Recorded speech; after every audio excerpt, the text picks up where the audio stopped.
Selamat pagi, orang-orang beruntung. Ya, kita beruntung itu tidak harus melewati suatu bencana. Beruntung itu tidak harus melewati suatu musibah atau karma buruk yang besar berbuah. Tetapi kita beruntung kalau kita punya waktu dan kesempatan untuk bekerja keras. Kita beruntung kalau kita terus belajar mengembangkan diri.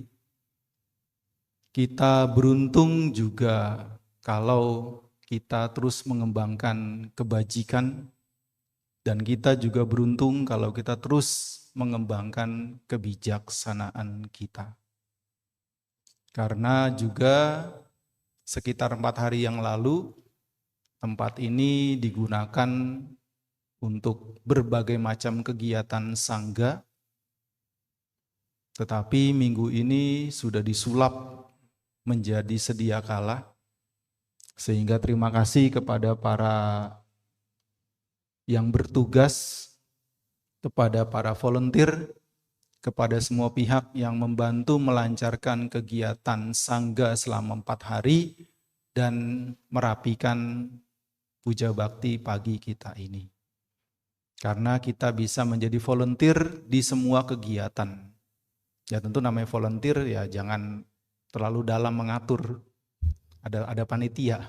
Jadi kita sekadar waktu dan tenaga karena memang ada prosedurnya.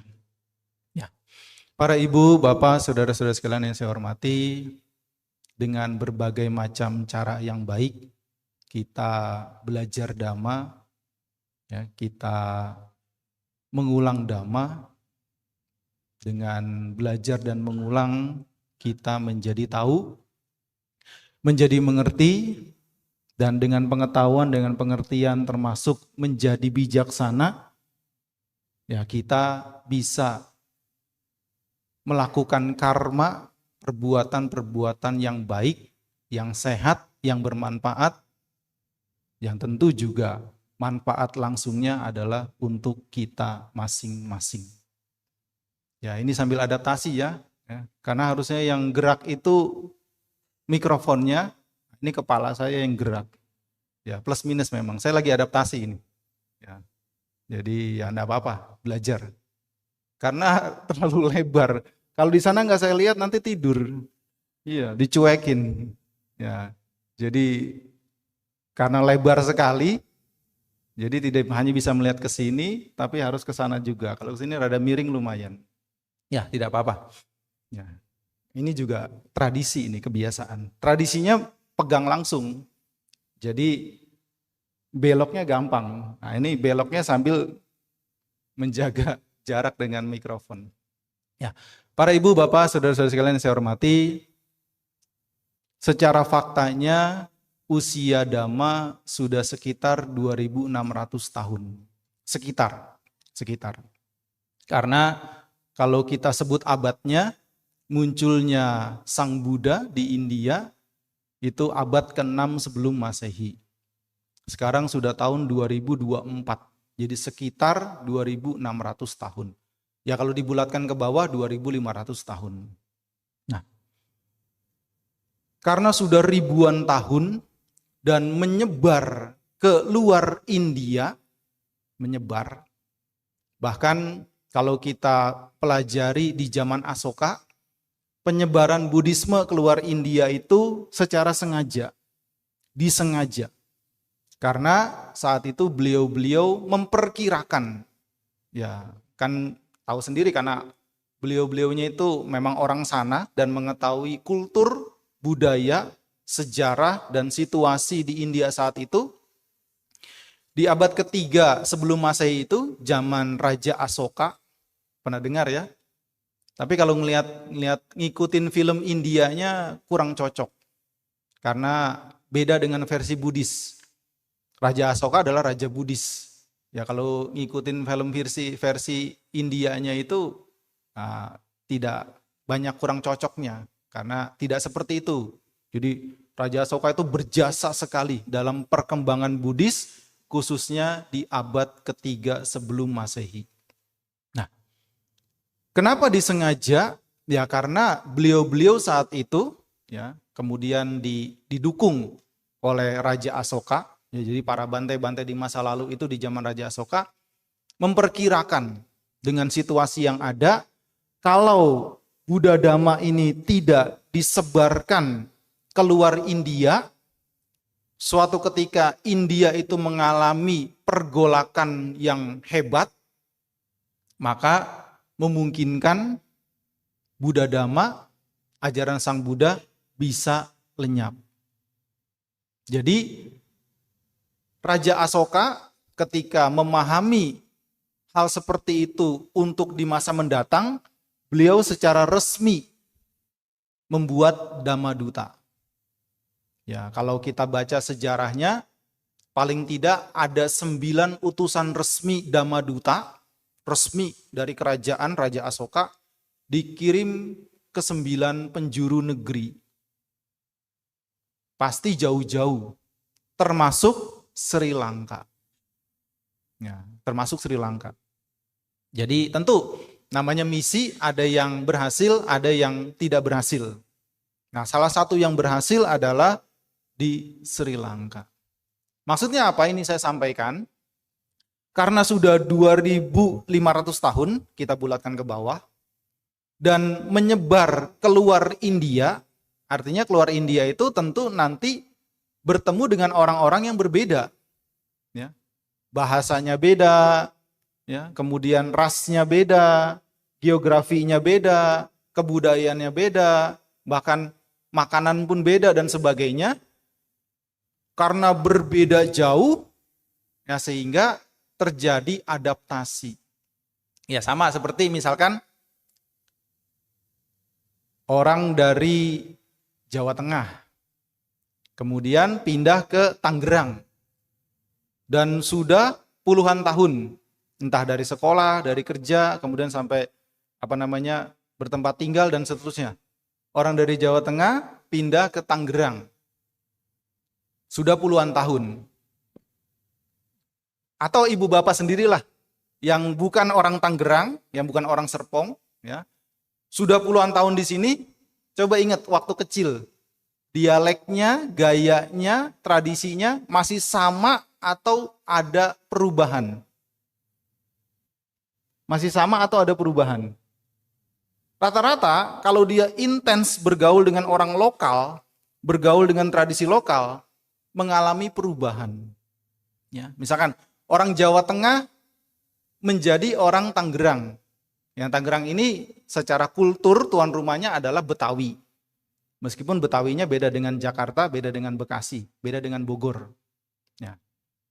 Kalau kita amati dialek dia, nanti beda. Jadi bukan Jawa Tengah banget, juga bukan Betawi banget. Ya. Jadi itu contoh ketika sesuatu berpindah ke tempat sesuatu yang baru, yang berbeda sama sekali, dengan waktu yang lama, dia akan menyerap. Ya. Dia akan menyerap. Meskipun tidak bisa persis, karena dia tidak sengaja khusus mempelajari budaya atau dialek itu. Ya. Ya. Ya samalah seperti kita orang Betawi, orang Tangerang, orang Bekasi, orang Jakarta, orang Karawang, kalau Karawang masih kental Sundanya. Ya. Ketika ngomong bahasa Jawa, itu lucu loh. Lucu. Termasuk saya juga. Enggak pas. Cengkoknya, dialeknya enggak pas. Nah, itu contoh. Contoh. Ya, kebalikan orang Jawa Tengah ngomong gue, lain loh, guenya. Iya. Guenya lain. Lu guenya lain. Nah, itu contoh saja. Ya, contoh saja. Nah, termasuk juga dengan suatu peradaban dan kebudayaan yang kaitannya dengan spiritual. Ya, contohnya yang paling mudah ya kita pelajari adalah Dhamma. Nah, ketika Buddha Dhamma menyebar keluar India, sehingga mengalami adaptasi. Bahkan di India sendiri yang di zaman Sang Buddha itu ada 16 kerajaan, Mahajanapada, besar sekali, Salah satunya memang kerajaan Magadha yang Raja Bimbisara kemudian turun temurun dan sebagainya, kemudian ada kaitannya dengan Raja Asoka. Di Jambudipa sendiri, dataran India yang luas itu sudah berbeda-beda. Yang masih Jambudipa dan sekarang India. Itu rasnya, sukunya sudah beda-beda. Kan ada India yang dekat dengan Tiongkok. Ya, mereka rasnya Mongoloid, tapi mereka warga negara India.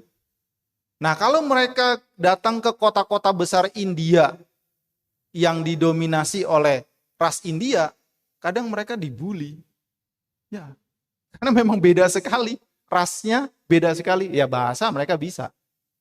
Kenapa? Karena mereka dekat dengan ras Mongoloid. Artinya apa? Masih satu negara saja sudah berbeda-beda. Apalagi pindah benua, pindah pulau, pindah tempat yang rasnya, sukunya berbeda. Termasuk Indonesia. Ya, Indonesia ini ada beberapa suku yang sangat berbeda. Bahasanya beda, fisiknya beda, geografinya beda, kebiasaannya beda, dan sebagainya. Nah, ini saya sampaikan karena suka tidak suka kita mengalami zaman sekarang yang tradisinya, kebudayaan Buddhisnya berbeda-beda. Padahal sumbernya sama. Sumbernya Tipitaka. Ya, sumbernya Tipitaka yang masih lengkap, masih terpelihara, masih bisa dipelajari, masih bisa dipraktekkan. Tapi karena berpindah tempat, menyebar, ya, ketemu dengan suku yang baru, ras yang baru, bangsa yang baru, bahasa yang baru, budaya yang baru, yang berbeda dengan asalnya di India, sehingga mengalami adaptasi.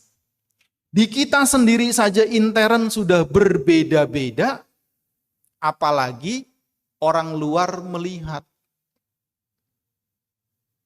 Nah, kalau kita bisa memahami ini, nanti kita pun bisa mendapat pengetahuan sehingga kita bisa menambahkan kebijaksanaan kita, meninggalkan sesuatu lama yang kurang maksimal, sehingga kita bisa maksimalkan untuk hal-hal yang lebih bermanfaat. Contohnya begini, sampai zaman sekarang ini, hari gini zaman sudah canggih sekali, informasi mudah didapatkan di berbagai macam media sosial. Masih banyak salah paham terhadap Buddhis. Banyak. Salah satunya adalah tentang berhala. Ya, kalau zaman dulu belum ada media sosial ya maklum. Karena informasi ya, kemudian pengetahuan, sumber-sumber masih terbatas. Buku-buku sudah ada. Cuman orang Indonesia ini sangat kasihan dalam literasi. Ya, orang Indonesia ini sangat minim dalam membaca. Buku banyak, tapi cuma buat pajangan. Bahkan plastiknya aja belum dibuka. Ya, takut debu. Bukan takut debu, emang males baca. Tapi senang didongengi. Ya unik emang Indonesia. Nah, kalau orang zaman sekarang ini menganggap Buddhis itu menyembah berhala, ya mungkin dia tidurnya kurang malam. Ya bukan begadang, bukan. Mungkin kopinya kurang kental, konconya kurang banyak, ya. Kurang gaul. Ya, kenapa? Karena pengertian berhala adalah sesuatu objek, apapun itu, terserah, bebas, kemudian diyakini sebagai sumber dari segala sumber, dan diminta-minta. Ya, karena itu dianggap sumber dari segala sumber. Ini direkam, ngomongnya jadi enggak. Nanti kena undang-undang ITE. Jadi berhala itu adalah suatu pemahaman adanya suatu kesepakatan, apakah itu buatan manusia ataupun bukan buatan manusia, kemudian diminta-minta. Nah, karena di berbagai macam budaya dan agama itu ada simbol-simbol, ya, sehingga simbol itu dianggap berhala. Padahal kalau kita memahami Buddhis dengan baik, tidak ada berhala. Bahkan pengkultusan pun itu tidak baik. Tidak baik. Makanya seringkali kita diingatkan, ya kita semua, jadilah umat Buddha. Pasti udah ada yang mendengar, tapi patut diingat. Jadilah umat Buddha. Jadilah siswa-siswi Sang Buddha, apapun statusnya. Pahami, pelajari dhammanya. Jadilah pengikut Sang Buddha. Jadilah umat Buddha. Jangan jadi umat biku. Apalagi bikunya masih hidup. Loh, beda. Kalau sudah mati, lumayan. Tidak kuciwa. Nah, kalau bikunya masih hidup, siap-siap. Siap-siap kecewa. Kenapa? Ya anicca.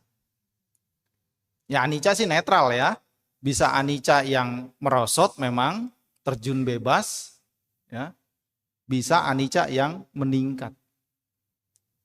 Nah, kalau mau mengidolakan biku, idolakanlah murid-murid Sang Buddha di masa Sang Buddha. Jadi kalau kita membaca salah satu kumpulan pustaka Mahasawaka itu ada sekitar 80. Jadi Sang Buddha itu di satu masa menjelaskan keunggulan siswa-siswinya. Apakah biku, samanera, bikuni, upasaka, upasika. Yang kemudian tradisi belakangan, karena sudah ribuan tahun, di negara-negara Buddhis, itu membuat suatu penganugerahan, gelar kehormatan. Tujuannya untuk memotivasi yang lain-lain, nih, kalau berprestasi, kalau pandai, kalau bijaksana, kalau punya karya, bisa seperti beliau itu. Tujuannya ke sana. Tapi sumbernya dari cara Sang Buddha. Untuk memotivasi masyarakat, kalau belajar dhamma, berlatih dhamma dengan intens, dengan continue, bahkan mendapatkan hasil yang berkualitas, itu seperti beliau-beliau.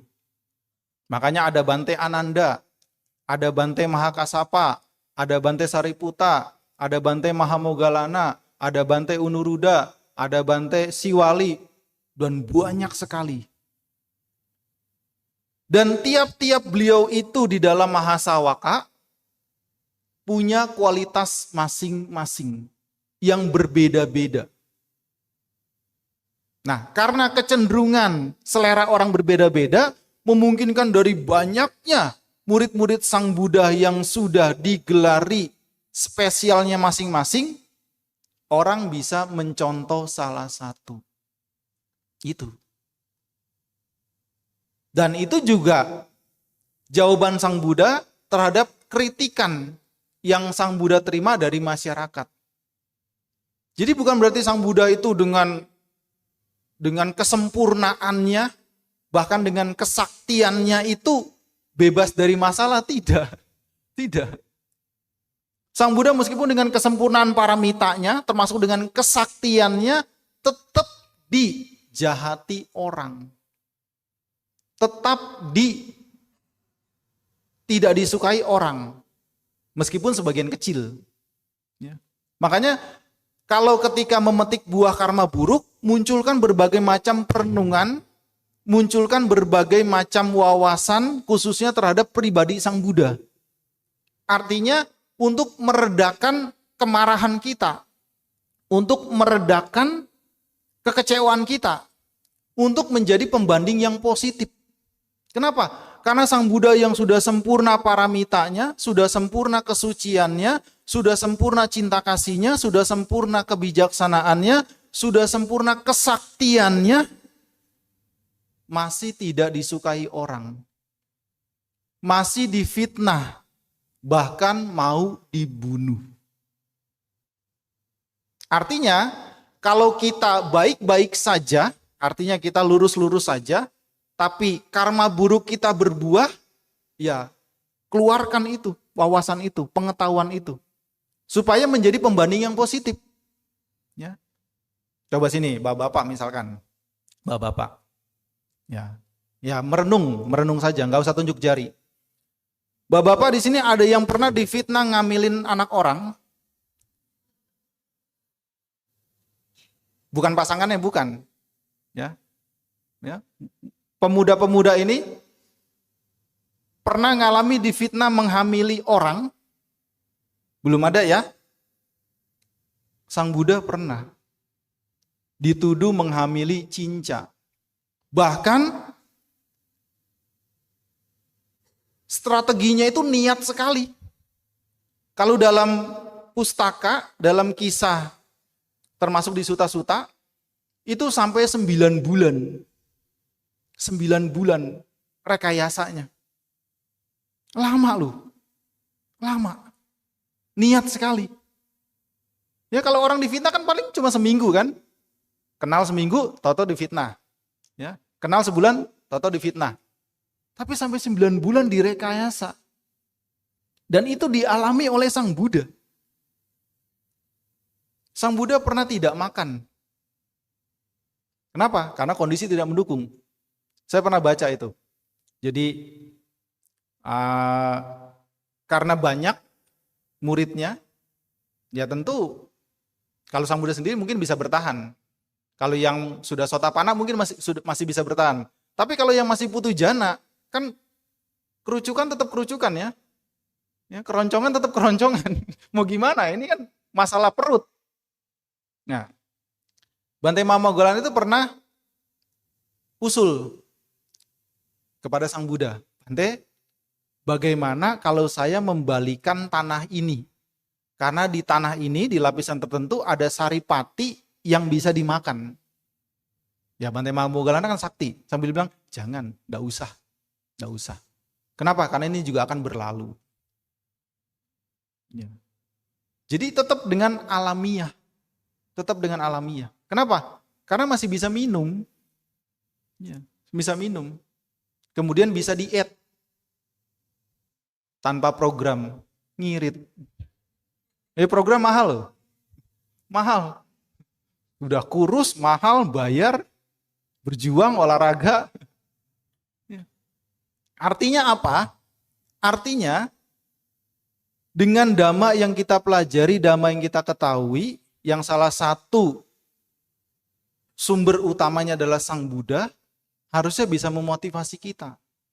Karena Sang Buddha yang sudah sempurna pun tidak lepas dari buah karma buruk yang beliau pernah lakukan di masa-masa yang lampau. Apalagi kita. Tapi jangan mancing buah karma buruk. Itu beda hal. Karma buruk berbuah secara alamiah kita tidak bisa menghindar. Tapi mancing-mancing buah karma buruk itu kebodohan. Misalkan nyetir sambil merem, jangan. Oh, saya sudah ikut atasila, saya sudah ikut meditasi, saya sudah ikut pabaja. Saya pengen ngetes seberapa banyak kebajikan saya. Nyebrang jalan tol merem. Nah, itu kebodohan itu. Itu kebodohan. Jangan mancing. Jadi buah karma buruk secara alamiah muncul kita tidak bisa hindari. Dengan pengetahuan tadi, dengan dhamma Sang Buddha, dengan kebijaksanaan yang kita terus latih, ya kita bisa meredakan. Bahkan kita bisa menghadapinya dengan baik. Nah inilah contoh, jadilah umat Buddha. Jadilah pengikut Sang Buddha, bukan umat biku. Karena kalau menjadi umat biku, favorit biku apalagi berlebihan, nah nanti bahaya. Kalau sudah mutung, nanti jadi ateis. Ya, jadi ateis. Kasiannya kalau ateis itu jalur ngambek. Ya, ada. Ya, mutung, kecewa. Jadi kalau ateis itu jalur sastra, ateis jalur sains, ateis jalur ekonomi, itu keren. Apa namanya, bangga. Kamu jadi ateis kenapa? Ekonomi. Saya mau meningkatkan penghasilan saya. Kamu ateis kenapa? Saya karena sains. Karena dalam sains, agama-agama yang ada ini tidak bisa menjawab. Keren.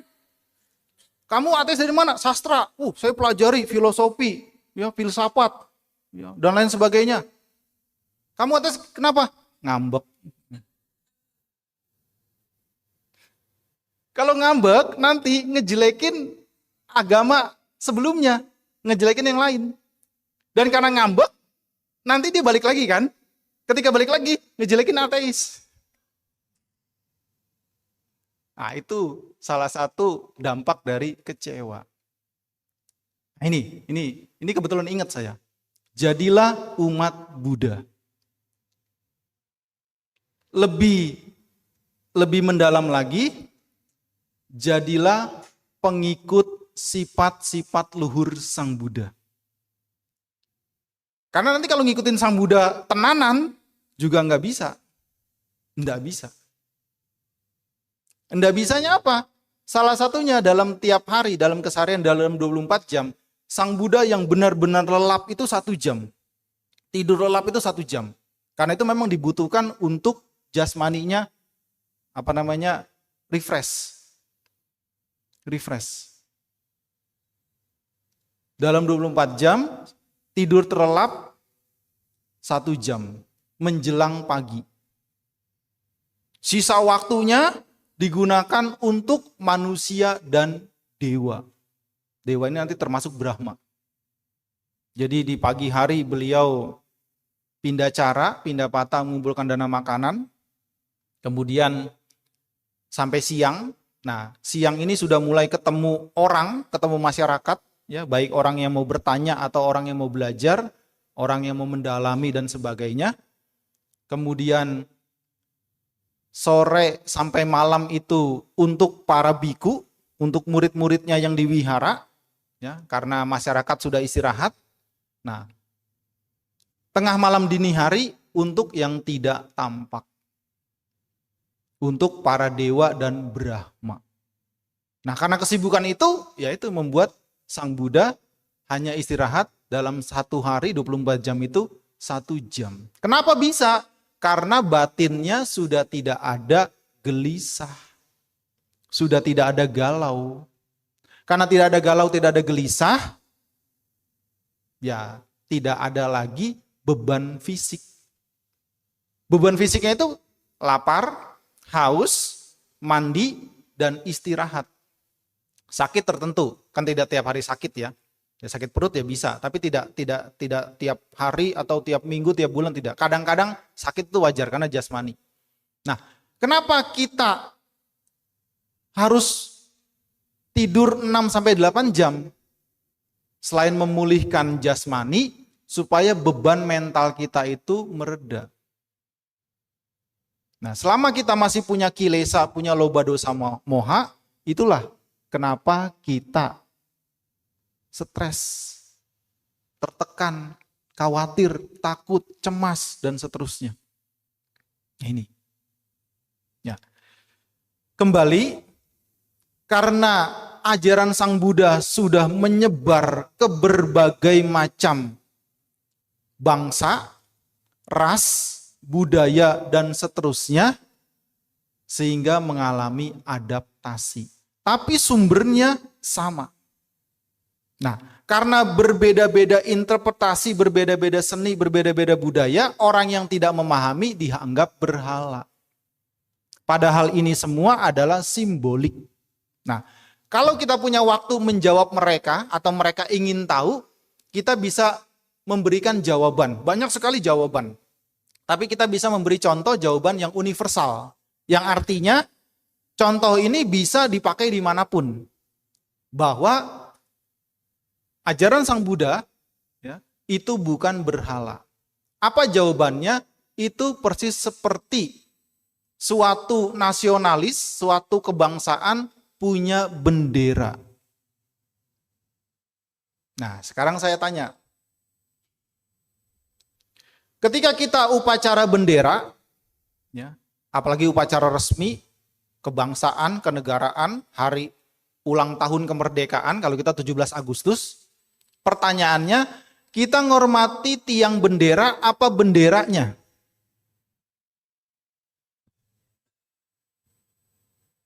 Ketika kita upacara, tangan kanan ya, jangan tangan kiri.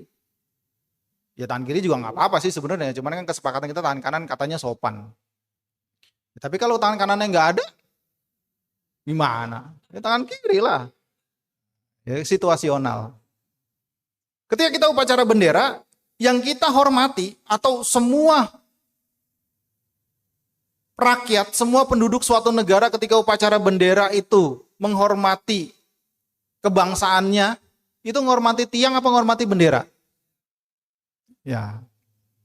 Pertanyaan mengarahkan jawaban. Ibu bapak jawab bendera atau ibu bapak jawab tiang, salah.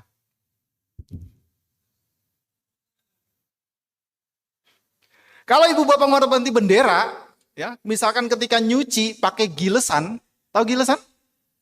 Gilesan tahu gilesan? Ya. Anak sekarang nggak tahu gilesan. Ketika kita nyuci manual, kalau kita menghormati bendera, srek, hormat.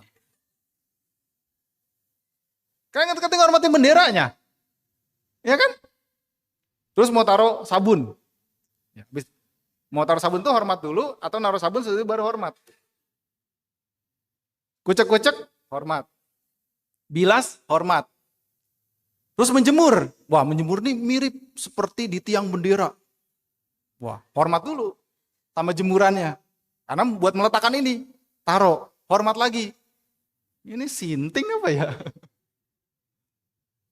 Jadi kita bukan menghormat tiangnya, bukan menghormat benderanya. Kalau tidak ada tiang juga susah. Kan tidak mungkin melayang kan? Ya, tiang itu satu paket dengan tambangnya, dengan talinya. Jadi itu persis seperti umat Buddha mengadakan arca, mengadakan pratima, mengadakan simbolis di dalam Buddha Dhamma. Bendera itu sebagai pemersatu, sebagai simbolik. Yang kita hormati adalah jasa-jasa para pahlawan yang sudah mengorbankan segala-galanya untuk kemerdekaan kita. Mengorbankan usia mudanya, mengorbankan hartanya, mengorbankan orang tuanya, ditinggal gitu, tidak diopeni, mengorbankan keluarganya kalau sudah berkeluarga, anak istrinya, ya, mengorbankan harta bendanya, mengorbankan nyawanya. Jadi ketika kita upacara bendera, kita menghormati jasa-jasa para pahlawan, baik yang sudah lama sekali ataupun yang baru. Namun, kalau para pahlawannya ini ditampilkan dengan teknologi, dengan slide, dengan drone dan sebagainya satu persatu, yang upacara mungkin maksimal 2 jam, bisa 10 jam. Banyak. Apalagi kalau pahlawannya itu dari zaman kemerdekaan. Raja-raja, mereka pahlawan juga, mereka juga membentuk NKRI. Kapan kelarnya? Itu. Sehingga secara simbolik dipersatukan, diringkas menjadi bendera kebangsaan. Dan bendera kebangsaan kita ini juga tidak ujuk-ujuk, tidak tiba-tiba muncul. Ada sejarah di masa lampau. Salah satunya kerajaan besar yang pernah eksis di Nusantara. Kerajaan apa? Majapahit. Bendera kita warnanya apa? Lupa jangan-jangan nih. Untung cuma 2 warna ya. Kalau 7 warna bisa lupa loh. Merah putih itu sudah dipakai oleh kerajaan Majapahit sebagai salah satu panji yang sakral bagi mereka. Jadi ketika kemerdekaan kita tahun 45-an itu, sebelum 45 dan sesudah 45 kemudian disepakati merah putih, itu tidak tiba-tiba. Mereka menggali sejarah di masa lampau. Nah, panji-panji sakral Majapahit salah satunya berwarna merah dan putih. Makanya kemudian menjadi tradisi di Pulau Jawa ini atau di Nusantara lain, ada tradisi bubur merah, bubur putih. Meskipun bubur ya warnanya coklat. Ya, ya benar ya? Iya, karena dari gula coklat. Emang orang ngejeneng itu sejeneng-jenengnya. Gulo abang, gula merah. Ya, ya mungkin warna merah begini dulu belum ada ya. Ya, jadi kecoklatan itu dianggap merah. Itu jadi memang ada sejarahnya. Bukan ketemukan merah, ketemukan yang putih, tempel lah. Enggak. Jadi mereka menggali historis Nusantara di masa lampau yang punya kejayaan besar, salah satunya Majapahit. Itu. Nah, kalau kita menghormati benderanya, ya ketika kita mau melipet bendera, ya kita hormat. Tidak, simbolik. Lebih parah lagi menghormati tiangnya. Kayaknya depannya ada tiang nih ya. Buat bendera juga. Mau masuk pusdiklat, hormat tiang. Keluar hormat tiang. Ini kok jadi stres? Tidak. Nah, itulah salah satu jawaban yang harusnya universal bahwa umat Buddha tidak menyembah berhala. Tidak menyembah berhala. Simbolik tidak bisa dihindari. Salah satu munculnya simbolik itu karena daya cipta, kreativitas, ya, seni budaya itu pernah mengalami kejayaan. Pernah mengalami kejayaan. Jadi pinternya orang zaman dulu itu membuat seni budaya simbolik itu begitu keren, begitu canggih, bahkan zaman sekarang yang sudah modern sekalipun masih diakui. Masih diakui. Dan di Nusantara kita mengalami di masa lampau. Kita mengalami, memang sumbernya dari India. Kemudian juga ada sedikit dari Tiongkok. Tapi kalau untuk arsitektur, terutama candi-candi, memang dari India. Kita pernah mengalami dulu tapi. Ya, sisanya masih ada sekarang, sisanya. Ya, bertahan. Jadi karena saking pinternya, saking hebatnya, membuat simbolik seni budaya, termasuk sastra, itu sampai pada puncaknya. Nah, orang yang tidak mengerti melihat seni budaya, simbol, arca, pratima, relief, dan sebagainya itu dianggap berhala. Apalagi yang nggak pernah belajar, umat Buddha puja di pohon Bodhi, dianggap penyembah pohon. Hari gini ya udah nggak ada penyembah pohon. Apa itu pohon Bodhi? Ya Sang Buddha itu sendiri.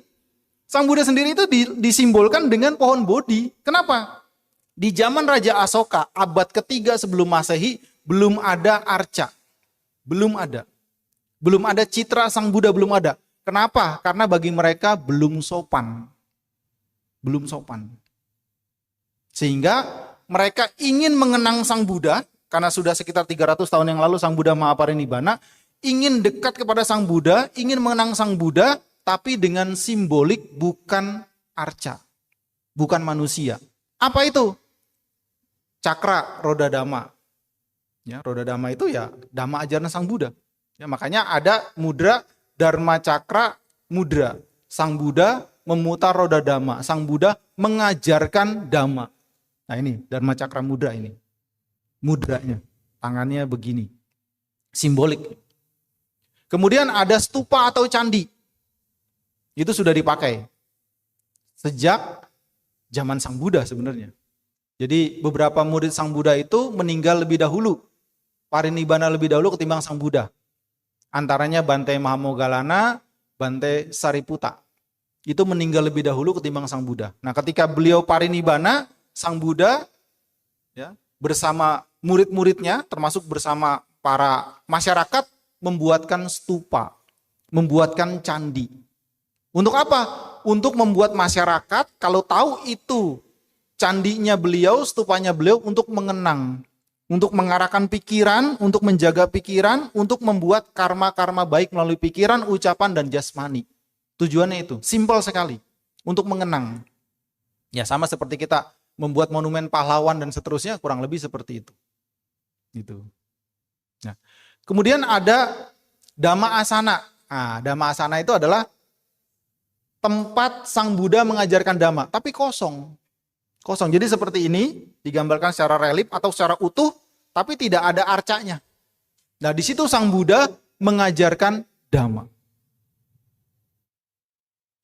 Kemudian ada satu lagi, ya. Jadi pohon bodhi, Dharma Cakra, stupa, Dhamma Asana kosong. Satu lagi yang terkenal adalah Buddha Pada. Buddha Pada. Yang di Indonesia, karena ini sejak zaman dahulu, sudah kadung istilahnya Siripada.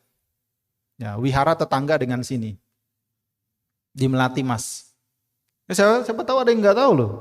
Ya, saya promosiin. Ya. Di sana tiap pagi ada pindah patah. Beneran pindah patah. Cuman sayang kurang jauh.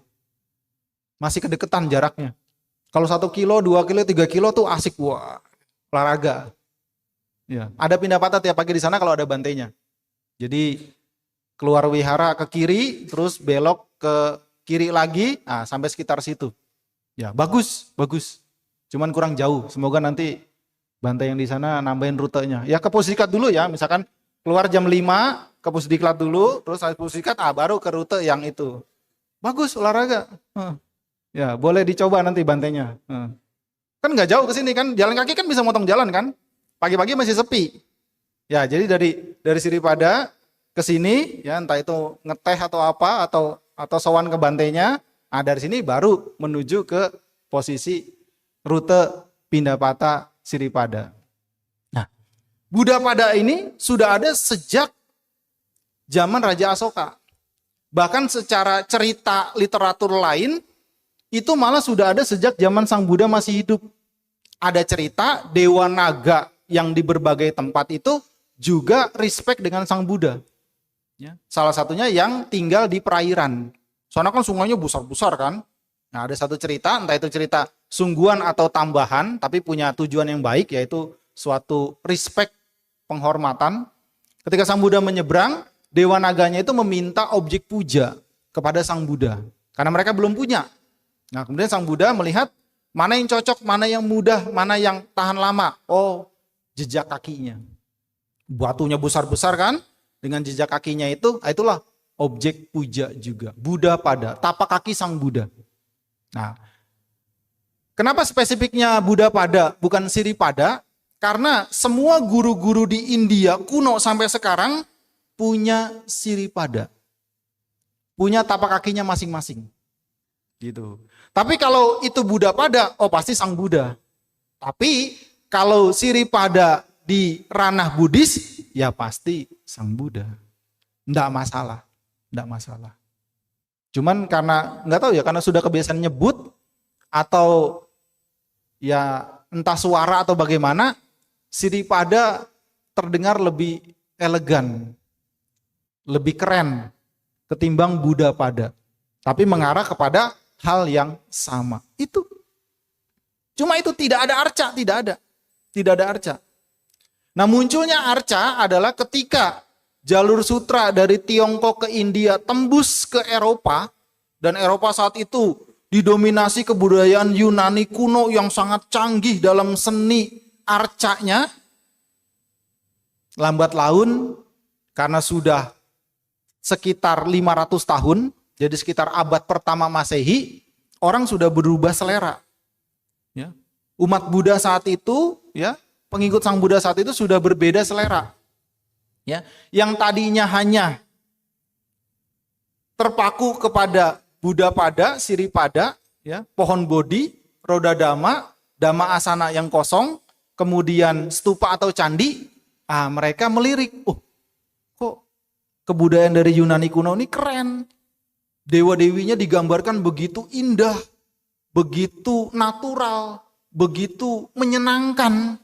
Kan kita punya Sang Buddha dan murid-muridnya, kenapa kita nggak bikin? Gampangnya gitu. Ya. Mungkin awalnya dari orang gabut juga kali ya. Kayaknya bagus itu ya. Kan gitu kan, awal ceritanya kan biasa gitu kan. Kayaknya bagus itu. Kalau orang dagang, kayaknya ada cuannya itu.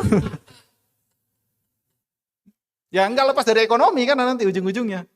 Nah, sehingga Rupang Buddha yang pertama itu adanya di Bamiyan. yang tertinggal secara arkeologi, yang masuk wilayah Afghanistan, yang kemudian sudah hancur diledakkan. Itu besar sekali. Xuanzang, ya, Tom Samcong itu waktu pulang dari India ke Tiongkok sampai berlama-lama di Bamiyan. Karena makmur dan luar biasa. Warganya luar biasa dalam praktek dhamma. Damai, guyup, rukun, tentram, ya sejahtera. Sejahtera. Itu. Jadi pertama kali ada rupang Buddha itu abad pertama Masehi dan itu hasil dari asimilasi budaya Yunani kuno yang sudah biasa menggambarkan dewa-dewi pujaannya, termasuk adi kodratinya.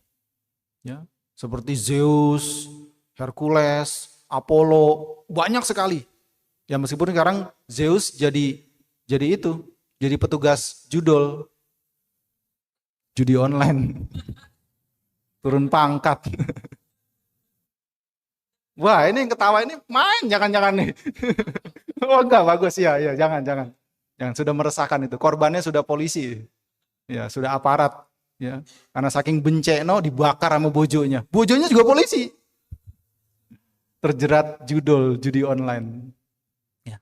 Jadi sekitar 500 tahun belum ada objek citra seperti ini, belum ada. Kenapa? Karena masih sungkan, tidak, takut salah, menggambarkan takut salah. Karena di zaman Sang Buddha belum ada foto, belum ada rekaman, belum ada gambar. Ya lukisan ada, tapi menggambarkan objek pujaan saat itu tidak sopan. Nunggu 500 tahun. Nah 500 tahun itu lama sekali. Nah kalau 500 tahun ini kita dianggap berhala, ya tidak adil. Tidak adil. Kecuali ketika Sang Buddha masih hidup, Sang Buddha membawakan dhamma, sudah langsung dibikinkan patungnya. Sudah langsung dibikinkan reliefnya, lukisannya. Tidak. Nunggu 500 tahun. Minimal 500 tahun baru digambarkan. Ya, tidak adil kalau dibilang berhala. Kenapa? Karena itu simbolik. Simbolik. Kecuali ya ini proses pengetahuan, proses pendewasaan, proses kebijaksanaan. Kecuali ya ini tidak dilarang tapi pengetahuan bersama. Kalau kita puja entah jurusnya apapun, ya kan jurusnya beda-beda kan, terserah kan ini kan tradisi. Ketika kita puja ya dengan jurus kita masing-masing kemudian kita meminta kepada Sang Buddha, nah, itu berhala. Berhala. Kenapa? Karena Sang Buddha tidak pernah mengajarkan meminta.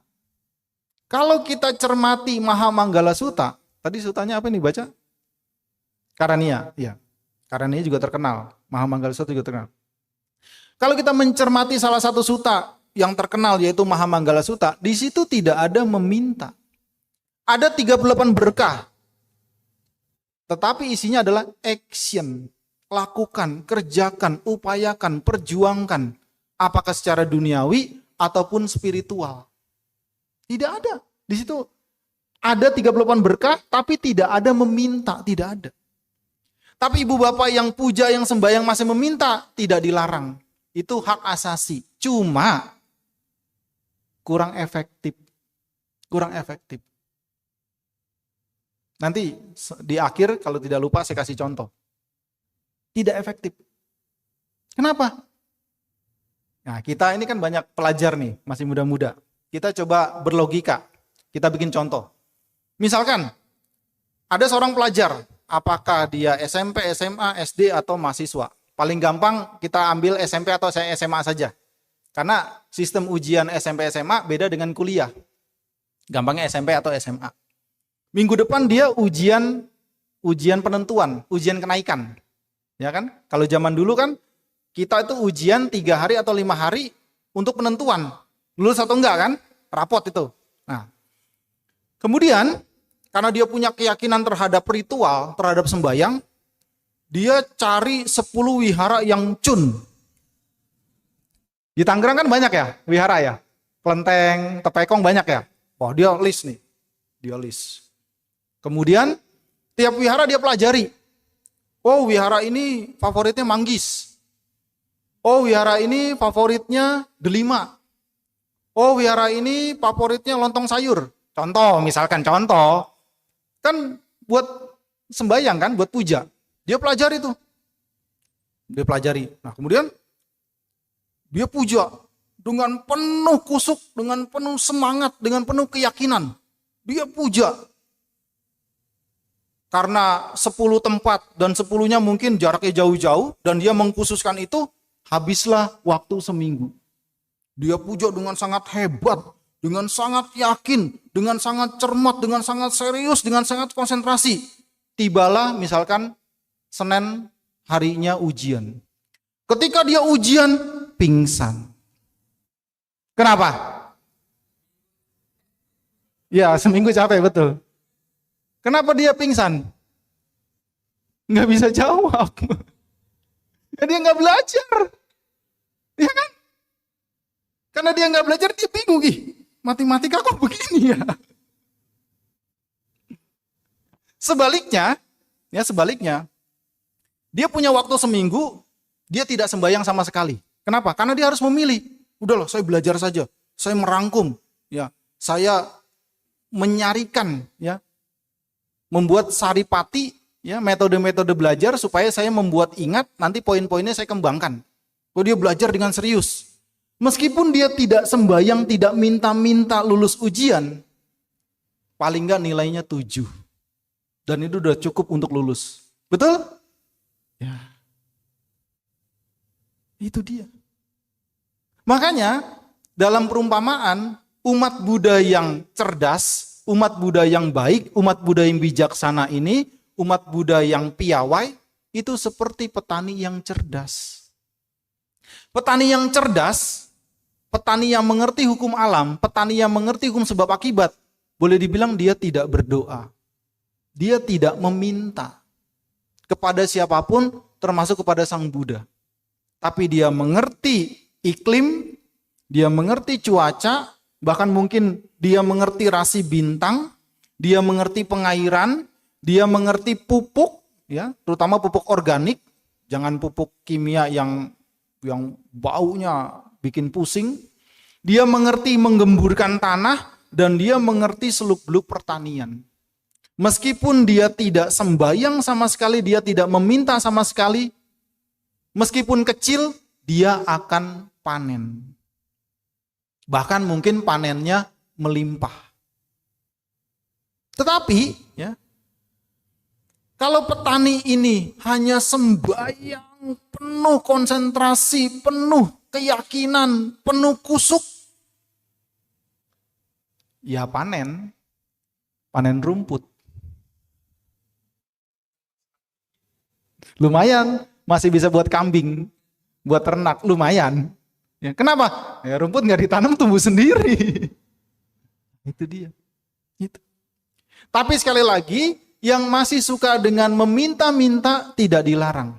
Tidak dilarang. Itu proses kedewasaan kita. Itu proses kebijaksanaan kita. Nah, lalu apa gunanya sembahyang? Tentu ada gunanya.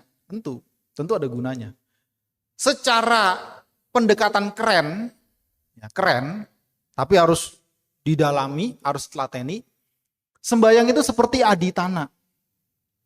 Mengukuhkan konsentrasi, mengukuhkan tekad, mengukuhkan batin, mengukuhkan fokus, supaya fokusnya itu menjadi peta, menjadi acuan untuk tindakan dia secara pikiran, ucapan, dan jasmani positif. Pendekatan kerennya adalah aditana. Aditana. Kenapa? Kita ini kan puja bakti, kita ini kan sembahyang. Kan mengulang dhamma, merefresh dhamma, atau mengetahui dhamma yang baru kita pelajari. Ya. Bukan meminta. Aslinya bukan meminta. Tapi kalau masih mau meminta, silakan, itu hak pribadi. Makanya ini adalah proses pengetahuan, proses kedewasaan, proses kebijaksanaan kita. Kenapa saya bisa ngomong begini? Saya juga sama dulu begitu. Ya belum ngerti. Bahkan waktu mau ujian, minta sama engkong sama emak. Engkong, emak, semoga ujian lulus. Kalau engkong emaknya bisa jawab, gue udah susah ini. Zaman gak sekolah, zaman Belanda. lalu gerilya, dilemparin bom dan sebagainya, disuruh ngitung matematika, disuruh bahasa Inggris, tambah mumet. Bukan ngasih keringanan, malah ngasih mumet, ngasih PR. Tidak. Jadi yang harus kita dasar adalah sebab akibat, action, manggala, berkah utama, kebajikan-kebajikan yang kita lakukan. Nah itu. Jadi poinnya adalah action. Poinnya adalah tindakan-tindakan kita. Tapi sekali lagi, yang mau sembahyang meminta-minta tidak dilarang. Tidak dilarang, itu proses. Saya bisa mengatakan ini dengan jelas, dengan tegas, dengan berani, karena saya mengalami itu. Dan mungkin 90% orang masih mengalami itu, pernah mengalami itu. Wajar, wajar. Ini proses pendewasaan, proses kebijaksanaan. Karena aslinya di dalam Buddhis tidak ada larangan, adanya pengetahuan. Dengan pengetahuan, ada kedewasaan, ada kebijaksanaan, silakan pilih. Gitu. Tapi aslinya tidak ada meminta. Action lah, action lah, action lah. Kerjakan, lakukan, perjuangkan. Kerja keras, sehingga menjadi kerja cerdas dan seterusnya. Nah itu. Tapi sekali lagi, tidak dilarang meminta. Ini saya ulang-ulang supaya nggak dipotong TikTok nanti, wah nggak boleh minta. Salah lagi nanti, dimusuhin orang banyak nanti. Silakan, itu hak asasi, tetapi ada penjelasan lanjutnya. Kalau segala sesuatu bisa diminta, siapa yang tidak bisa? Kalau segala sesuatu itu bisa diminta, siapa yang tidak bisa? Artinya apa? Semua bisa. Tapi apakah itu terwujud? Belum tentu. Bante, di sana benar-benar ada orang yang berhasil, yang sukses, yang mendapat permintaannya. Itu kan cerita yang berhasil. Coba survei yang gak berhasil. Bisa 3-4 kali lipat loh yang gak berhasil. Misalkan yang berhasil 1. Yang gak berhasil bisa 900 orang. Lalu yang berhasilnya gimana? Yang berhasil ini adalah situasinya, kondisinya, karma baik dia sedang berbuah. Karena karma baik dia sedang berbuah, ketika dia sedikit saja sembahyang atau dia sembahyang, karma baik yang berbuah itu dianggap dari sembahyang. Padahal itu dua hal yang berbeda. Nah kalau dengan sembahyang itu beres, ya bangunnya jam 12 siang aja. Jangan bangun jam 5. Yang sekolah ya sebulan sekali aja datangnya. Meskipun nggak bisa. Artinya apa? Ya harus diperjuangkan. Nggak bisa dengan meminta. Kalau meminta itu bisa, siapa yang tidak mampu? Semua bisa. Tapi apakah itu sungguhan terwujud? Tidak. Harus kita perjuangkan. Nah inilah kenapa di Buddhisme itu bukan berhala. Nah, karena sudah menyebar ribuan tahun, beda budaya, beda bahasa, beda selera, termasuk juga seni budayanya terus berkembang karena kreatif sekali, karena pintar sekali, membuat bermunculan simbolik-simbolik. Bermunculan gambar-gambar, arca-arca, pratima-pratima yang sumbernya sama. Sumbernya benar. Cuman tentu selalu ada plus minus. Ya. Jadi kalau kita melakukan sesuatu, ada kebablasan. Ya. Selama kebablasannya itu bisa ditarik kembali atau ada pertanggungjawaban, tidak ada masalah. Tapi itu tidak bisa dihindari. Termasuk saat ini ibu bapak nggak usah ngeliat jam. Saya punya teman di bawah, jangan khawatir. Khawatir. Sampai 11:30 saya tungguin.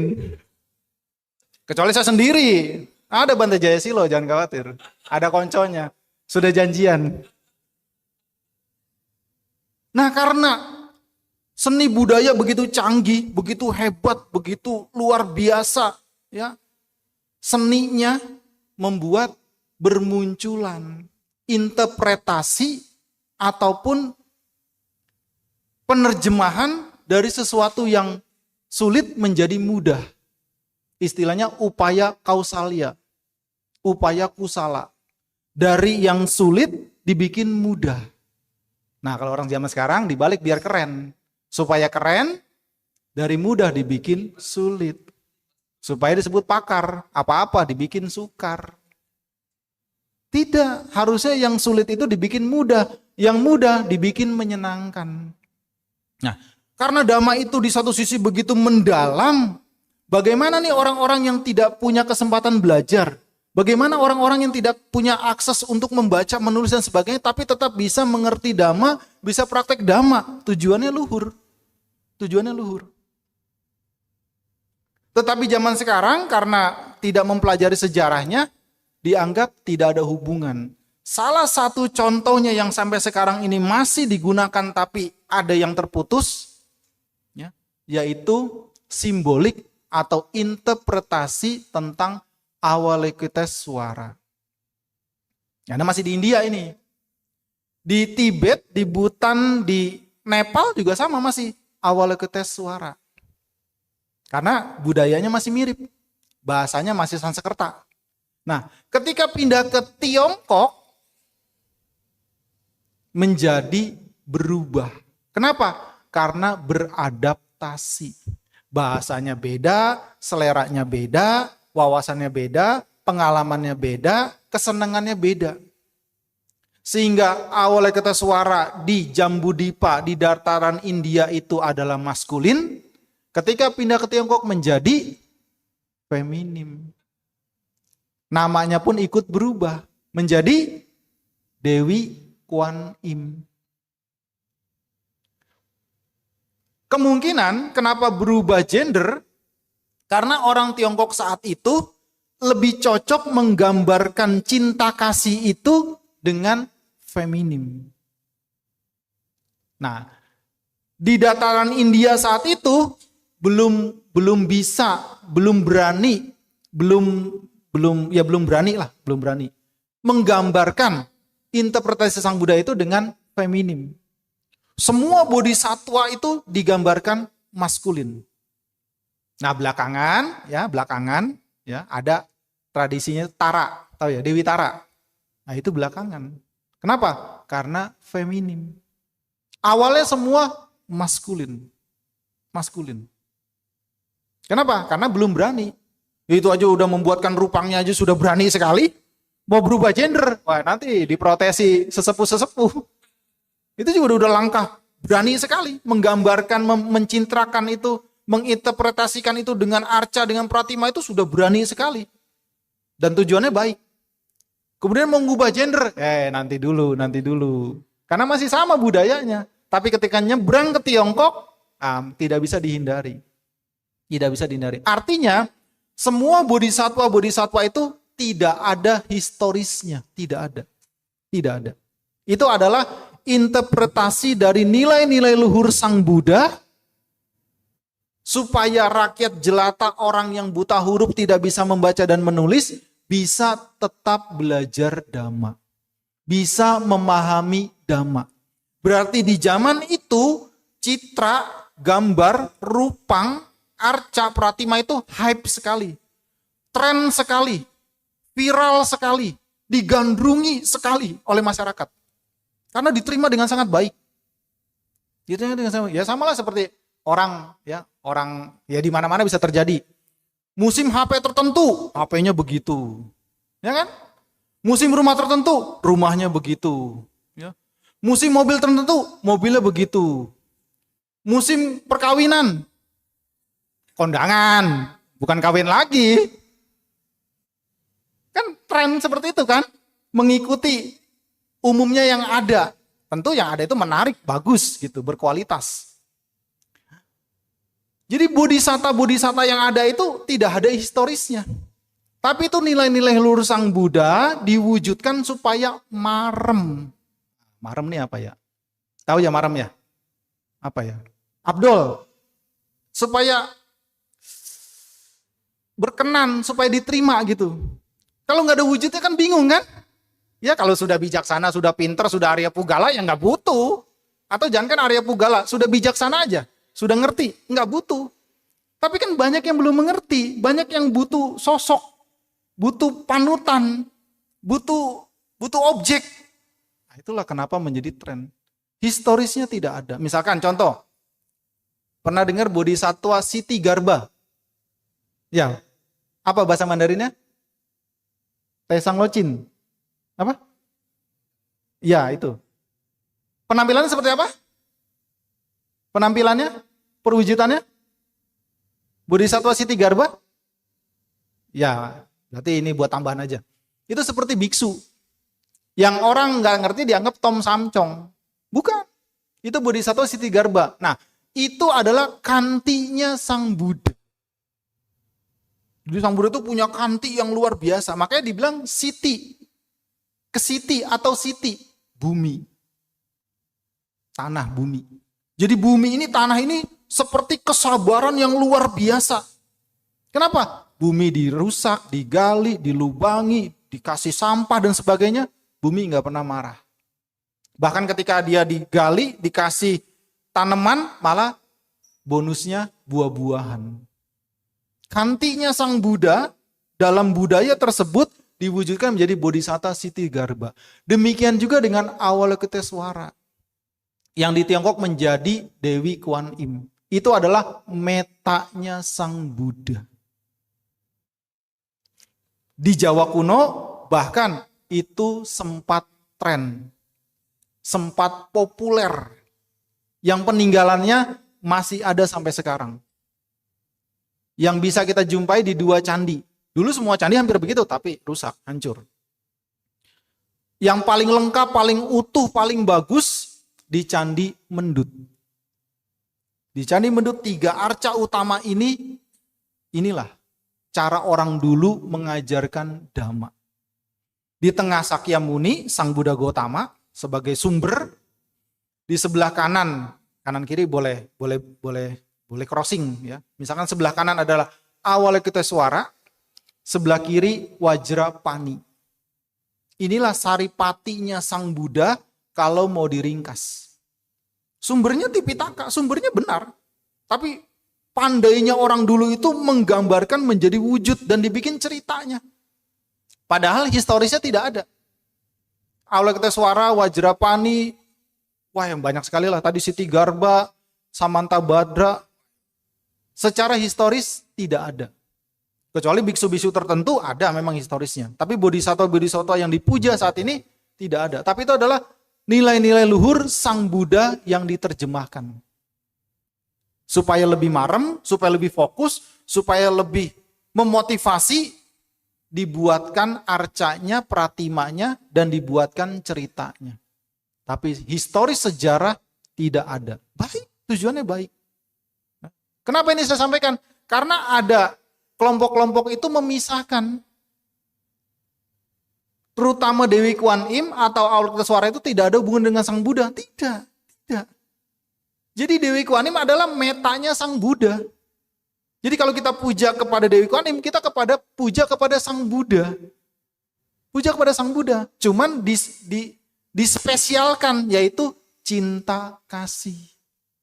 Makanya penggambaran Avalokitesvara atau Dewi Kuan Im yang sesuai dengan standar, di mahkotanya selalu ada Buddha. Gitu. Jadi kalau ada orang mengatakan, oh ini Avalokitesvara, ini Dewi Kuan Im, indah sekali, mungkin kalau wanita itu cantik sekali, tapi tidak ada Buddha di mahkotanya, itu belum lengkap secara filosofi. Kenapa? Karena Dewi Kuan Im atau Avalokitesvara adalah Sang Buddha sendiri untuk meta, cinta kasih. Nah, kemudian ada satu lagi Wajrapani. Kenapa Wajrapani tidak populer?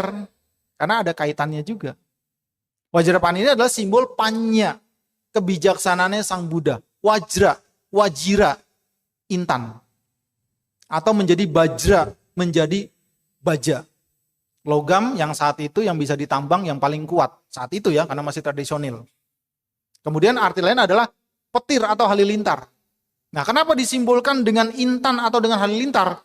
Karena intan adalah benda alami yang sangat kuat bisa memotong apa saja.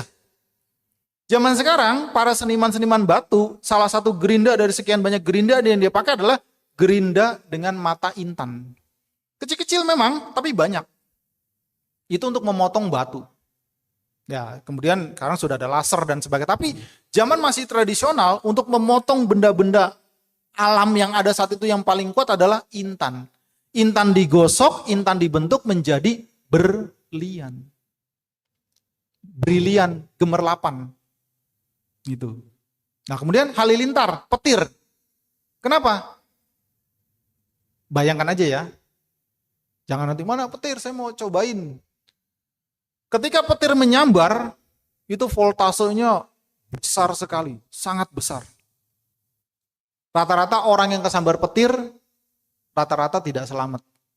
Sapi saja yang besar kesambar petir, mati. Saking kuatnya.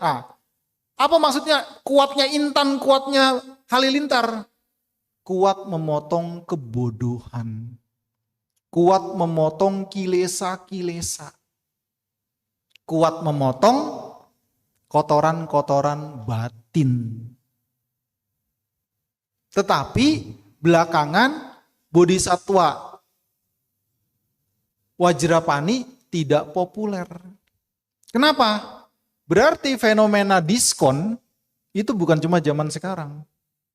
Orang suka diskon itu bukan cuma zaman sekarang. Kalau kita mau lihat yang menengah, sifat-sifat leluhur Sang Buddha itu ada dalam Buddha Nusati. Di Buddha Nusati ada 9 sifat leluhur Sang Buddha. Di atas Buddha Nusati masih banyak sekali. Nah, kemudian menjadi Buddha Nusati kenapa? Karena saat itu orang masih menghafal. Ya. Orang masih belajar dengan tradisional, ya, mengulang dan menghafal. Diajarkan secara verbal, mengulang dan menghafal. Jadi Buddha Nusati, perenungan terhadap sifat leluhur Sang Buddha masih mudah sekali saat itu. Nah, kemudian waktu berjalan dan sebagainya, atau di sisi lain mau meringkas, makanya mantra itu adalah ringkasan, ya. Mantra meringkas. Kemudian didiskon lagi. Jadi 3. Yang sangat terkenal, kemudian penerjemahannya mengalami penyesuaian bahasa Indonesia. Yaitu apa? Arahato, Bhagavato, sama Sambuddha. 3 ini juga ada dalam Buddha Nusati. Tapi karena suka diskon tadi, didiskon lagi. Tinggal 1, yaitu Bhagawa. Bhagawa itulah Avalokitesvara. Bhagawa itulah Dewi Kuan Im. Jadi kalau ibu-ibu bapak-bapak suka diskon, ya nggak heran. Dari 9 menjadi 3, dari 3 menjadi 1. Ya, tujuannya supaya simpel. Supaya mudah fokus. Bhagawa diterjemahkan sebagai empunya berkah, pemilik berkah. Makanya tadi kan beberkah, yang punya berkah, pemilik berkah, empunya berkah. Apa itu berkah? Kebajikan. Nah, kebajikan ini yang paling mudah dilihat, yang paling mudah disentuh, yang paling mudah nyata kita rasakan adalah metta. Cinta kasih, welas asih. Jadi dari sekian banyak kebajikan, dari sekian banyak manggala berkah, yang nyata bisa kita lihat, kita rasakan, kita praktekkan langsung adalah cinta kasih. Misalkan gini, ada orang lapar, kasih makanan. Ada orang sakit, kasih obat. Ada orang kedinginan, dikasih selimut, dikasih pakaian. Ada orang haus, dikasih minum. Ada orang capek, dikasih istirahat. Nyata kan? Nyata. Tapi kalau arahata, dari kata ari dan hananti dan hanta, ya, ini ari bahasa Pali ya. Kalau ada nama ari ya jangan tersinggung. Ari itu artinya musuh.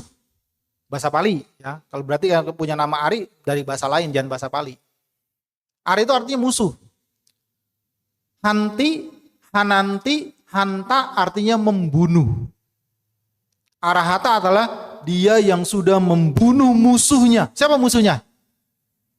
Loba dosa moha, kilesa-kilesa, pengotor-pengotor batin. Makanya yang maha suci terjemahannya. Arahata atau arahata, arahato. Dia yang sudah membunuh musuhnya. Makanya musuh kita sesungguhnya bukan yang di luar. Musuh kita sesungguhnya adalah loba, dosa, moha kita sendiri. Nah, kalau kita sudah membunuh, melenyapkan, menghancurkan, memadamkan musuh kita sendiri, ya kita arahata. Persis seperti arahatanya Sang Buddha. Kesucian. Nah, karena kesucian ini susah diterjemahkan, makanya alat bantunya itu tadi kembali ke Awalokiteswara, ke Dewi Kuan Im. Termasuk Wajrapani sama Sang Buddha, yaitu yang mencapai penerangan sempurna dengan usaha sendiri. Nah, terjemahan baru ya. Dengan usaha sendiri. Kenapa? Karena bukan hadiah, bukan kiriman, bukan kredit, bukan pemberian, bukan wahyu, bukan kasihan, tapi usaha dari dalam diri sendiri berjuang menyempurnakan paramita, mengikis kilesa hingga habis. Itulah sama Sang Buddha. Dengan usaha sendiri. Persis seperti ibu bapak berjuang, persis waktu kita belajar, poin utama adalah usaha kita sendiri. Gurunya sepandai apapun, gurunya sepinter apapun, kalau muridnya bolos, ya nggak dapat pengetahuan. Ya kan? Gurunya sepinter apapun ya, sepandai apapun, kita tidur, ya nggak mudeng. Itulah kenapa dengan usaha sendiri. Itu. Jadi jelas sekali. Nah, lagi-lagi, memahami kesucian itu sulit. Itu sulit. Memahami kesucian itu sulit. Memahami kebijaksanaan itu sulit. Itu sulit. Misalkan diceramain 2 jam, bukannya seneng, malah ngambek. Ngomong aja dari tadi gak kelar-kelar. Sulit kan? Tapi kalau meta, cinta kasih, orang lapar dikasih makan, orang haus dikasih minum, orang sakit dikasih obat, orang kedinginan dikasih pakaian, dikasih selimut, dikasih sesuatu yang hangat. Kemudian dia capek dikasih waktu istirahat. Kan nyata bermanfaat kan? Siapapun bisa melakukan. Itulah kenapa Dewi Kuan Im atau Awalokiteswara menjadi populer. Padahal sumbernya sama. Namo tassa bhagavato arahato sama sambuddhassa. Persujudan kepada yang beberkah Bagawa, yang maha suci Arahata, yang telah mencapai penerangan sempurna dengan usaha sendiri sama Sang Buddha. Ya itu Sang Buddha sendiri. Sang Buddha sendiri. Ini sejarah 2500 tahun disingkat menjadi 1 jam. Supaya begini maksudnya. Kalau nanti ada teman-teman yang masih puja Dewi Kuan Im, puja Bodhisattva, jangan dicela. Jangan dicela. Kalau bisa dikasih tahu bahwa ide awalnya Sang Buddha dengan para Bodhisattva tidak berbeda. Tidak berbeda. Dan ini sudah divalidasi, sudah diverifikasi, sudah dikonfirmasi oleh para suhu-suhu, para sifu-sifu Mahayana yang cendekiawan. Mereka mengetahui itu. Mereka tahu itu, mereka mengerti itu bahwa ini adalah interpretasi dari nilai-nilai luhur Sang Buddha. Adalah simbolik. Simbolik. Dan entah kebetulan atau tidak, waktu kemarin grup Pindapata Serpong itu ngundang dana makanan para biku, Bante Abhijato ditodong suruh Anusasana, jadi nyambung. Kan gimana nih oleh-olehnya supaya mudah diingat, mudah dipahami dan mudah dilatih dalam keseharian, gitu kan? Kalau kita mengajar begitu, sebisa mungkin. Ya itu, tanpa sengaja mirip punya kesamaan. Beliau memberi pesan, hidup yang kita jalani itu harus bermanfaat. Minimal buat diri kita, syukur buat lingkungan. Bagaimana bermanfaat? Dengan waktu yang begitu singkat menyarikan dhamma. Jadilah baik. Jadilah damai, jadilah bijaksana. Ini sama. Meta itu kebaikan-kebaikan. Kesucian itu minimal damai. Dulu ada Bu Damai di sini katanya. Ya, semoga senantiasa damai. Jadilah bijaksana. Persis. Nggak tahu sengaja atau tidak sengaja. Kenapa? Karena kalau kita baik, kita damai, kita bijaksana, kita menjadi apapun, kita bekerja apapun, kita belajar apapun, kita bertanggung jawab apapun, pasti berjalan dengan baik. Pasti berjalan dengan baik. Dan kalau kita penuh kebaikan, itu ada saja jalan yang di luar nalar. Saya ingat cerita. Ada seorang Bante, pasti ibu bapak punya cerita masing-masing juga. Karena ini kan kita sudah puluhan tahun pasti punya keunikan, punya keajaiban. Jadi ada seorang Bante di sebuah wihara.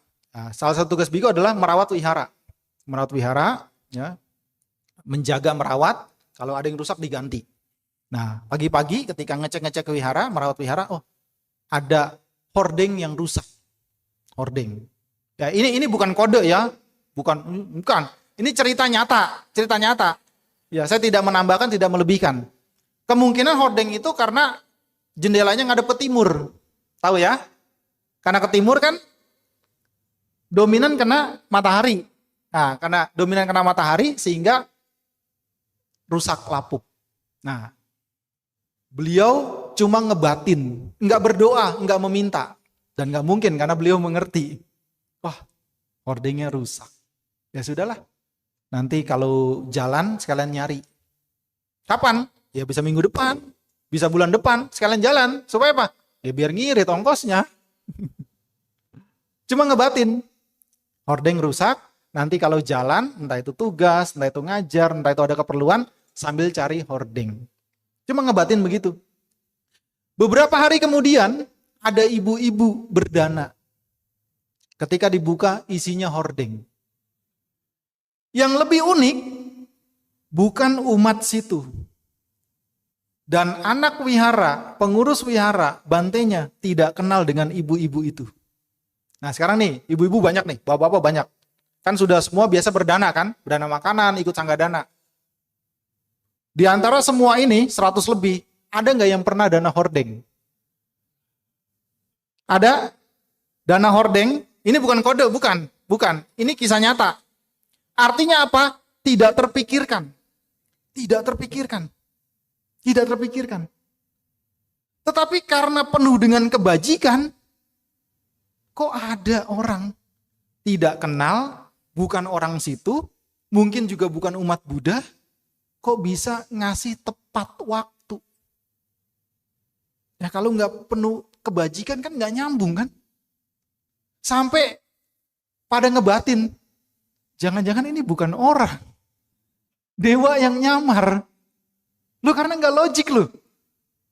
Jadi kita saja yang sudah biasa berdana, nggak kepikiran dana hordeng dan tepat waktu.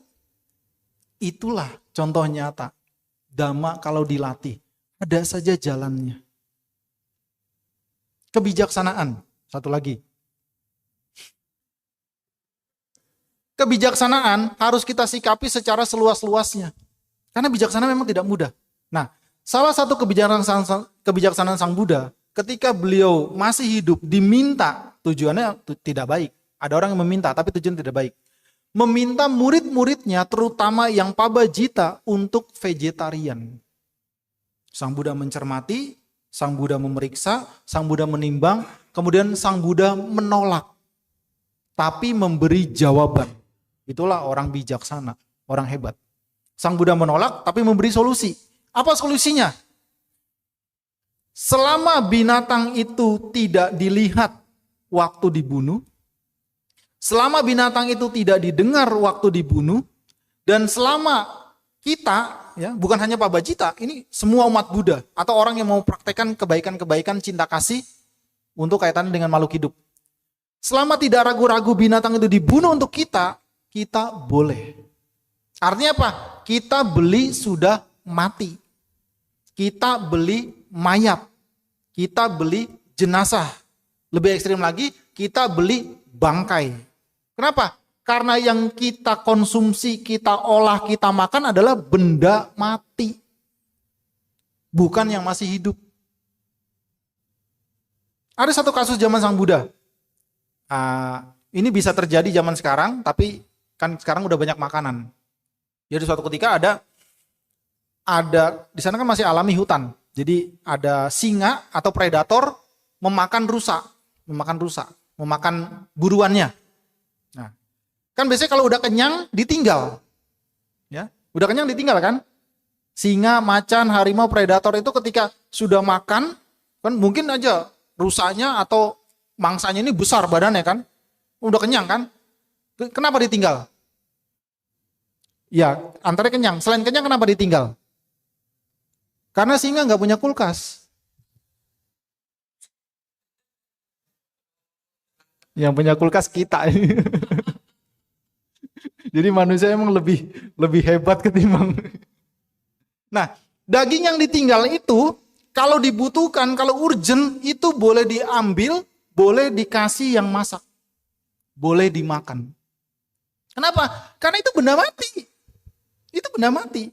Ya, sama dengan kita dengan ke pasar. Jadi yang kita makan itu benda mati. Kenapa? Karena sesungguhnya tidak ada apapun sumber makanan yang tanpa membunuh makhluk hidup, walaupun itu semut. Walaupun itu semut. Pengen makan nasi. Nasi dari mana?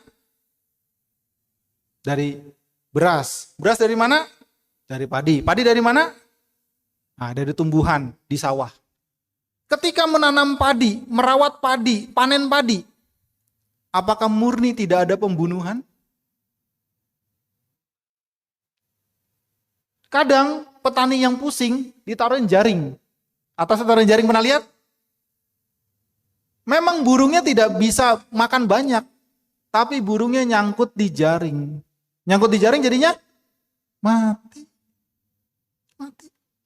Sayuran organik, hidroponik, tetap meskipun itu semut atau kutu yang kecil, itu makhluk hidup. Makhluk hidup. Listrik. Listrik. Salah satu sumber listrik kita dari mana? Tenaga surya? PLTS? Belum ya? Dari mana? Nuklir? Belum. Dari mana listrik kita? Paling besar.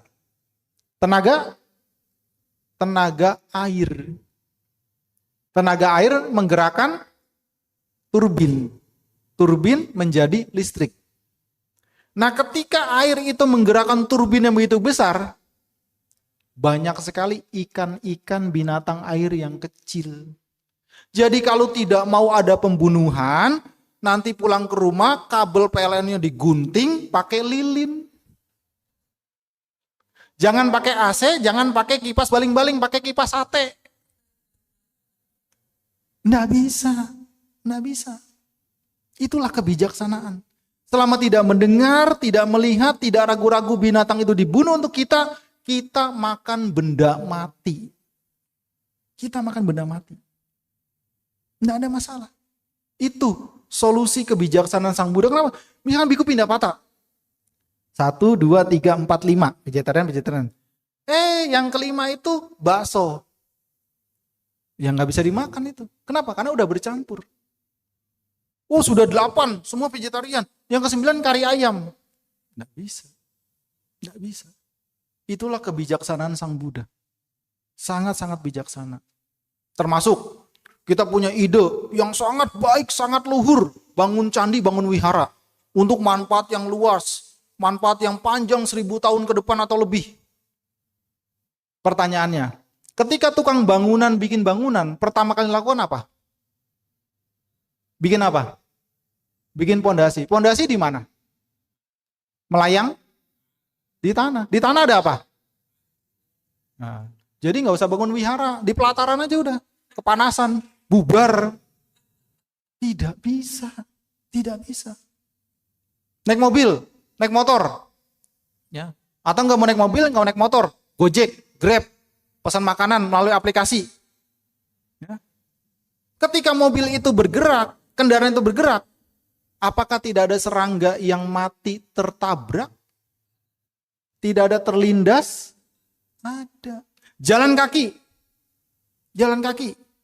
Ketika jalan kaki, terutama jalan kaki jauh, jogging atau olahraga, apakah di kompleksnya, apakah di tempat olahraga, apakah tidak ada serangga yang terinjak?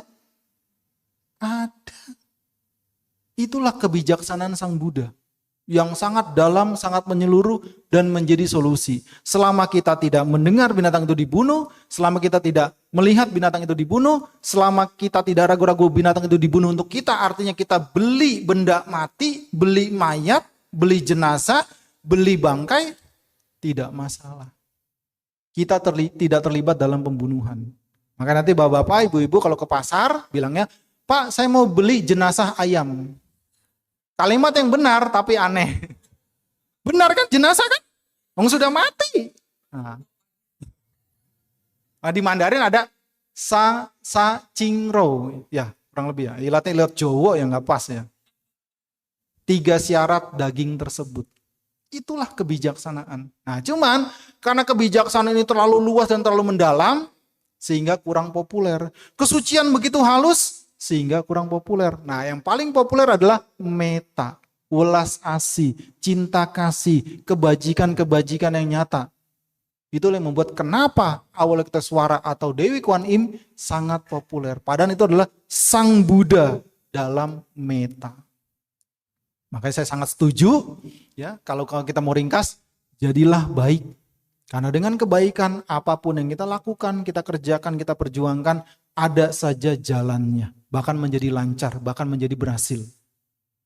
Jadilah damai. Artinya apa? Ya, jangan ngerusuh. Ya, jangan kepo berlebihan. Ya, kepo dikit-dikit wajar lah. Ya, jangan kepo berlebihan, nyinyir, julid, ngapain? Jadilah bijaksana. Karena Bhagawa, Arahata, sama Sang Buddha adalah nyata. Bisa kita pahami, bisa kita latih, dan bisa kita dapatkan manfaatnya. Semoga menjadi wawasan, menjadi pengetahuan kita bersama. Semoga kita terus maju dalam Dhamma. Anumodana atas waktu dan perhatiannya. Sabe sata bhavantu skitata. Semoga semua makhluk hidup berbahagia.